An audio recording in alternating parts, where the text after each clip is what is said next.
ચાલો આજે આપણે શીખીશું ધોરણ 5 ગણિત ગમ્મત સ્વાધ્યાય પોથી લેસન નંબર 1 રાષ્ટ્રીય ફળ કેરી। અહીંયા લખ્યું છે પહેલો પ્રશ્ન, નીચેના ચિત્રોમાંથી કેરીનું ચિત્ર શોધી તેના ઉપર ગોળ કરો। તો કેરી આપણે શોધવાની એની ઉપર ગોળ કરવાનું છે। કેરી તો બધાને જ ઓળખતા આવડતું હોય એટલે તમને સહેલાઈથી તમે ગોળ કરી શકો।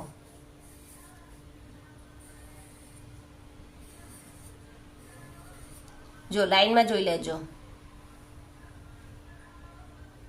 આ રીતે ગોળ કરવાનું છે। નીચે આપેલા ફળોના બે રેખાચિત્ર દોરો અને તેના તથા કેરીના રેખાચિત્રમાં લીલો રંગ પૂરો। તો પહેલા આ છે એપલ એટલે સફરજન, આ છે જામફળ, દાડમ અને કેરી, તેની અંદર પછી લીલો રંગ ભરવાનો છે। 3 ટેડી બિયરને કેરીનો આકાર ખૂબ ગમે છે, નીચેના આકારોમાંથી તેને શોધો અને તેના પર પીળો રંગ પૂરો। તો જો આ રીતે આપણે કેરી શોધીને પીળો રંગ ભરવાનો છે। 4 નીચે આપેલા આકારોનો ઉપયોગ કરી કેરીના વિવિધ ચિત્ર બનાવો। તો આપણે પહેલા આ આકારોનો ઉપયોગ કરવાનો છે। તો કેવી રીતના? આ રીતે કેરી દોરવાની ને એની અંદર આવી રીતના આકારો દોરવાના છે।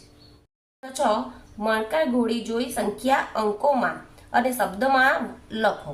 તો અહીંયા પહેલા આપણે કેવી રીતના લખવાનું? જો 1 2 3 4 એટલે અહીંયા આવશે 4, 1 2 3 4 5 6 7 એટલે અહીંયા આવશે 7, 1 2 3 4 5 6 અહીંયા આવશે 6, 1 2 3 4 5, 1 2 3 4 5 6 7 8 એટલે આ રીતે જો તમારે પહેલા આ લખી દેવાનું ને પછી તમારે કઈ રીતે કરવાનું છે તે, ને એકમમાં કઈ નથી એટલે 0।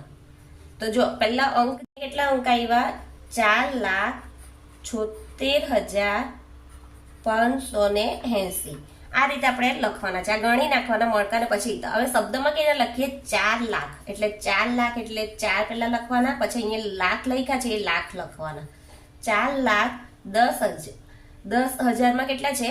76,000 એટલે કેટલા લખવાના? 76,580। આ રીતે શબ્દમાં લખવાનું છે પ્રમાણે। તો જો 1 2 3 4 એટલે અહીં લખવાના 4, 1 2 3 4 5 6 7 એટલે અહીંયા 7, 1 2 3 4 એટલે અહીંયા 4, 1 2 3 4 5 6 અહીંયા 6, 1 2 ને 3, 1 2 3 4 5 6, 1 2 ને 3 એટલે આ રીતે આવ્યું। તો હવે આપણે કેવી રીતના લખીશું? અહીંયા જો 10 લાખ એટલે એકમ દશક પ્રમાણે જ આપણે ગણવાનું છે। તો આપણે કઈ રીતે ગણીશું?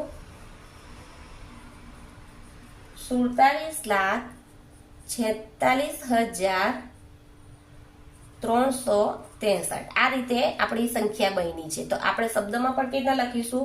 અહીંયા લાખ આપ્યા છે એટલે અહીંયા જો આ બે સંખ્યા સાથે છે, જો એકમ દશક 100 એટલે આપણે અહીંયા કેવી રીતના લખીશું?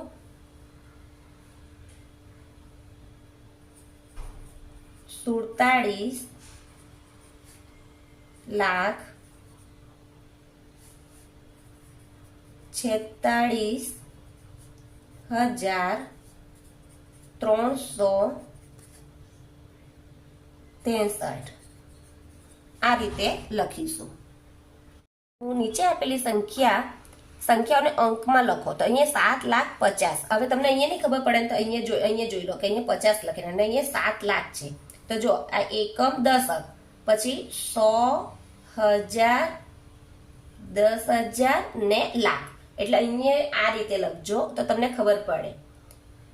ખબર પડી ને કે જો અહીં 50 તો 50 લખ્યા, અહીંયા 7 છે તો આપણે 7 લખ્યા, પણ અહીંયા એકમ દશક 100,000 10,000 ને લાખ એટલે અહીંયા સંખ્યા કઈ બનશે? 7,50,000।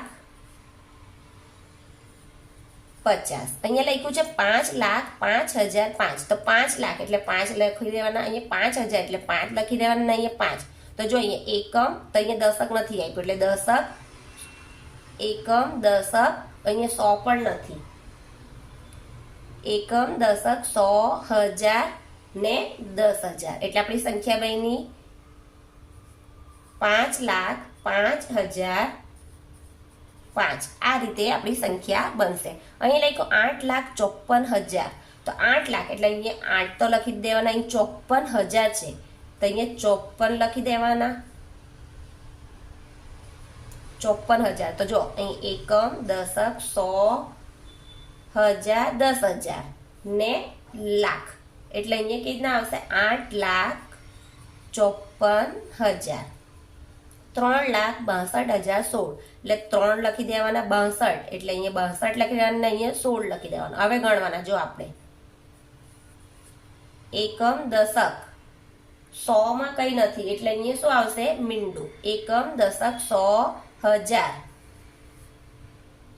10,000 ને લાખ એટલે અહીંયા આપણી સંખ્યા બનશે 3,62,016. અહીંયા લખ્યું છે 19,20,002 તો 19 લાખ તો અહીંયા 19 તો પહેલા લખી દેવાના. 20,000 એટલે અહીંયા પણ લખી દેવાના. 20 આપણે લખી દીધા, હમણાં પછી ગણતરીમાં આપણે કરીશું. ને 2 એટલે અહીંયા લખીશું 2 તો અહીંયા એકમ, દશક નથી એટલે અહીંયા મીંડું આવશે એકમ, દશક, 100 ને હજાર એટલે 19 એટલે આપણે કેવી રીતના સંખ્યા બનશે 19,20,000 એટલે આવી રીતના આવશે આપણી સંખ્યા. 25,06 એટલે 25 તો આપણે અહીંયા લખી દીધા ને અહીંયા લખ્યા છે 6. હવે અહીંયા જો એકમ, દશક, 100, હજાર ને 10,000 એટલે આપણે આપણી સંખ્યા કેવી રીતના બનશે 25,06. જો આ રીતે આપણી સંખ્યા બનશે. 92,10,020 એટલે 92 એટલે 92 લખી દીધા. 10,000 એટલે અહીંયા પણ લખી દેવાના આપણે 10 ને અહીંયા લખવાના 20 તો એકમ, દશક ને 100 કઈ નથી એટલે 100, હજાર, 10,000 ને લાખ એટલે આપણી સંખ્યા બનશે 92,10,020. 60,04,100 એટલે 60 લાખ એટલે 60 આવશે. પછી 400 એટલે અહીંયા લખીશું આપણે 400 તો એકમ, દશક, 100, હજાર, 10,000 ને લાખ એટલે આપણી સંખ્યા બનશે 60,04,100. આ રીતે આપણી સંખ્યા બનશે. 8 નીચે આપેલી સંખ્યાઓને શબ્દમાં લખો તો અહીંયા શબ્દમાં કેવી રીતના લખીશું જો એકમ, દશક, 100, હજાર, 10,000 ને લાખ એટલે 4,40,507 તો આપણે જે પ્રમાણે બોલીએ છીએ એ જ પ્રમાણે લખવાનું. 4 પછી લાખ લખવાના 4,40,500 507 6,09,870 તો અહીંયા લખવાનું પહેલા 6 લખી દેવાના પછી લાખ 6,09,800 એટલે 8 લખવાના પછી 100 લખવાના 870.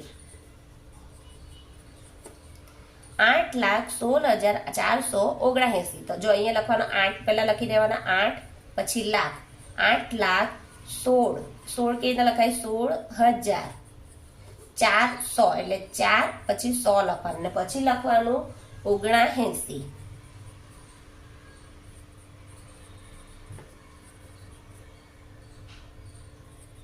35,05,686 તો 35,05,686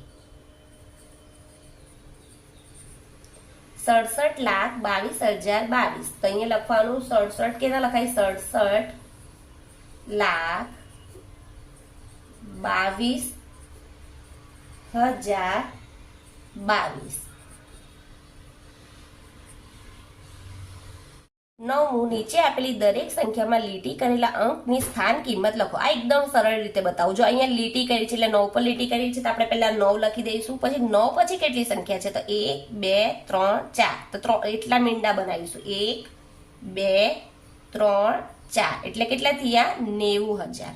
પછી અહીંયા 5 છે તો અહીંયા 5 પહેલા લખી દઈએ. 5 પછી કેટલી સંખ્યા છે 1 2 ને 3 એટલે 5,000. જો નહીં ખબર પડે તો એકમ, દશક, 100 અને પછી હજાર એટલે 5,000 આવ્યા. પછી એ પ્રમાણે 9 પર છે તો 9 લખી દીધા. હવે 9 પછી કેટલી સંખ્યા છે 1 2 3 4 ને 5 તો 1 2 3 4 ને 5 એટલે 9 લાખ. પછી અહીંયા છે 6, તો આપણે 6 લખ્યા. 6 પછી કેટલી સંખ્યા છે? 1 2 ને 3 એટલે 1 2 ને 3 એટલે 6000. અહીંયા છે 7, 7 પછી કેટલી સંખ્યા છે? 1 2 3 4 5 એટલે 1 2 3 4 ને 5 એટલે કેટલી સંખ્યા બની? 7 લાખ. પછી અહીંયા કેટલી છે? 1, 1 પછી કેટલી સંખ્યા? 1 ને 2 એટલે અહીંયા બન્યા 100. અહીંયા છે દશક એટલે અહીંયા શૂન્ય છે, તો શૂન્ય પછી કેટલી સંખ્યા છે? 2 એટલે શૂન્ય પછી એક સંખ્યા છે એટલે 2 મીંડા આવશે દશકના. આ 6 છે, તો અહીંયા એકમ છે એટલે અહીંયા તો 6 જ લખવાના. અહીંયા એકમ પછી કોઈ સંખ્યા નથી એટલે એકમનો 1 જ આવશે, એકમનો 1 આવશે. અહીંયા 1 છે તો આપણે 1 લખ્યા. હવે 1 પછી કેટલી સંખ્યા છે? 1 2 3 4 ને 5 એટલે આ 1 4 ને 5 એટલે 1 લાખ. સાચા જોડકા જોડો. વિભાગ અ, વિભાગ બ. જવાબ તો 80,500. તો 80,000 વાળી સંખ્યા કઈ છે? 500 એટલે આયરી. તો કયા નંબરની આવશે? આપણી સી. પછી 80,05,000 તો કઈ સંખ્યા આવશે? 80,05,000 એટલે અહીંયા જો તમને નહીં ખબર પડે તો 80 લાખ તો છે જ, પણ અહીં 5 છે તો 5 એટલે અહીંયા છેલ્લી સંખ્યા 5 આવી જોઈએ એટલે આપણે સમજી લેવાનું કે એ 80,05,000. હવે આપણે જોઈ લેવાનું 5,000 કહીએ છે એટલે અહીંયા જોઈ લેવાનું 5,000 અહીંયા જ આવે છે એટલે કયું આવશે? બી. 80,50,000 તો 50 એટલે આ સંખ્યા છે એટલે કઈ આવશે? ડી. 80,50,000 સોરી હા, અહીંયા 50 છે એકલું એટલે 50 વાળી સંખ્યા આવશે ઈ. ને અહીંયા આપ્યું છે 50,000, 50,000 એટલે કઈ આવશે? ડી. ચડતા ક્રમમાં લખો. તો અહીંયા ચડતો ક્રમ એટલે શું? તો પહેલા શું આવશે? નાની સંખ્યા, પછી તેનાથી મોટી સંખ્યા, તેનાથી મોટી સંખ્યા. એટલે આપણે જેમ ચડીએ તેમ પહેલા નાની આવશે, પછી એનાથી મોટી, પછી એનાથી મોટી. એટલે આપણે કેવા કરવાનું? પહેલા નાની સંખ્યા. તો સૌથી નાની સંખ્યા અહીંયા કઈ છે? આટલી મોટી સંખ્યા છે, લાખમાં છે. હવે તમને એ બધી આટલી મોટી સંખ્યા નહીં ખબર પડે તો પહેલા નાની સંખ્યા જોવાનું. તો પહેલા કહીએ બે આંકડા વાળું જોવાનું. તો જો અહીંયા 69 છે, અહીંયા 64 છે ને અહીંયા 68 છે. તો સૌથી આ ત્રણમાં નાની કઈ છે? 64 વાળી. તો 64 લખ્યા. હવે આખી સંખ્યા લખેલા 64,54,094.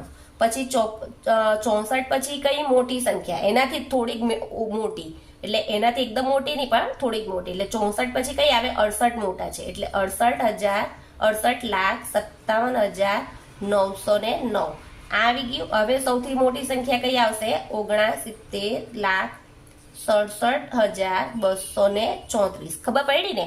પછી અહીંયા લખ્યું 96 છે. જો અહીંયા બે સંખ્યા પહેલા જોવાના, આ બે સંખ્યા જોવાની, આખી સંખ્યા નહીં જોવાની, બે સંખ્યા. તો અહીંયા 96 છે, અહીંયા 69 ને 79. તો સૌથી નાની સંખ્યા કઈ કહેવાય? 69,43,726. પછી 79,59,989 ને 96,34,627. આ રીતે ચડતો ક્રમ બનશે. ઉતરતા ક્રમમાં લખો. ઉતરતો ક્રમ એટલે અહીંયા ઉતરતો ક્રમ એટલે ચડતા ક્રમનું વિરુદ્ધ કરવાનું. એટલે મોટી સંખ્યા, પછી નાની સંખ્યા, નાની સંખ્યા. એટલે પહેલા સૌથી ચડતા ક્રમમાં સૌથી નાની હતી, હવે સૌથી મોટી. તો આમાં આ બે સંખ્યા આપણે આવી રીતના જોવાની. તો અહીંયા જો અહીંયા બધામાં 37 આવી છે. આ 37, આ 37. તો સૌથી મોટી સંખ્યા એટલે પહેલા અહીંયા વચ્ચેની પહેલી સંખ્યા બધી સરખી જ છે. હવે બીજી સંખ્યા જોવાની, 4 છે, 40 છે ને અહીંયા પણ 4 છે. તો પહેલા 40 વાળી સંખ્યા આવશે એટલે જો 37,40,284 પહેલી મોટી સંખ્યા આવી. હવે તમારે જોવાનું કે આ બે માંથી કઈ મોટી છે. તો આ બંનેમાં વચ્ચેની સંખ્યા પણ 4 જ આવે છે. હવે બંનેને આ ત્રણ આંકડા જોવાના. તો ત્રણ આંકડામાં પહેલું જોવાનું 2 ને 4 એટલે સૌથી કઈ આવશે?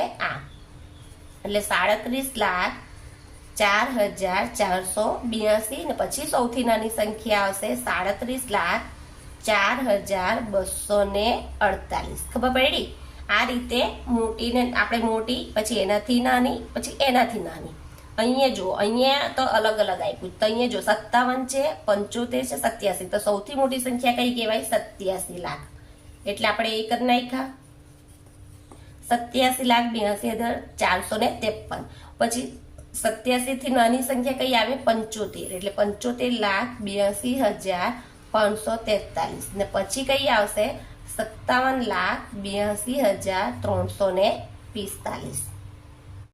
નીચે આપેલા ચિત્રોમાં કઈ કેરી સૌથી મોટી અને વજનદાર દેખાય છે તેની નીચે આપેલા ચોરસમાં ખરું કરો. એટલે કઈ સૌથી મોટી સંખ્યા કેરી દેખાય છે તો આ, એટલે કયા નંબરની આવશે બ નંબર. 14 નીચે આપેલી ટોપલીમાં જો એક કેરીનું વજન 150 ગ્રામ હોય તો તેના આધારે ખાલી જગ્યા પૂરો. કુલ કેરી કેટલી છે તો આપણે પહેલા કુલ કેરી ગણના કરવાની 1 2 3 4 5 6 7 ને 8 એટલે અહીંયા કુલ કેરી છે 8. કેરીઓનું કુલ વજન કેટલું થશે તો અહીંયા જો એક કેરીનું વજન કેટલું આપ્યું છે, એક કેરીનું વજન આપ્યું છે 150 ગ્રામ. તો આપણે કુલ કેરી એટલે આપણે કેટલી આવી 8 કેરી એટલે 150 ગુણ્યા 8 એટલે 0 8 45 0 વધી 4 8 × 8 8 ને 4 12 એટલે કેટલી આવી અહીંયા લખીએ તો 1200 ગ્રામ. ને આપણે વજનમાં લખીએ તો વજન કેવી રીતના આવશે 1 કિલો ને 200 ગ્રામ. હવે 3 ટોપલી હોય તો એક ટોપલીની અંદર 8 કેરી છે. અહીંયા ધ્યાનથી જોજો, એક ટોપલીમાં કેટલી કેરી છે, એક ટોપલીમાં 8 કેરી છે. તો હવે 3 ટોપલી હોય તો 8 ગુણ્યા 3 એટલે કેટલા થાય 48 24 એટલે 24 કેરી આવશે. હવે 24 કેરી છે તો એક કેરીનું વજન કેટલું છે 150 ગ્રામ. તો હવે 24 કેરીનું વજન કેટલું થાય તો આપણે આવી રીતના કરીશું 0 2 ની સાથે આપણે 0 ગણીશું તો 0 5 દુ 10 0 વધી 1 2 1 2 ને 1 2 1 2 2 ની અંદર 1 ઉમેરીએ તો 3000. હવે 0 5 ચોક 20 0 વધી 2 4 1 4 4 ને 2 6 0 0 6 ને અહીંયા 3 એટલે આપણું કુલ વજન કેટલું આવ્યું 3600 ગ્રામ. અને વજનમાં લખીએ તો 3000 કિલોગ્રામ કિલો ને કેટલું ગ્રામ કેટલું આવશે 600 ગ્રામ. આપણે આ રીતે પણ લખી શકીએ કિલોગ્રામ, આ રીતે પણ લખી શકીએ. જો તમને આ વિડીયો ગમે તો મારા વિડીયો લાઈક કરજો, શેર કરજો, સબસ્ક્રાઇબ કરજો. Thank you.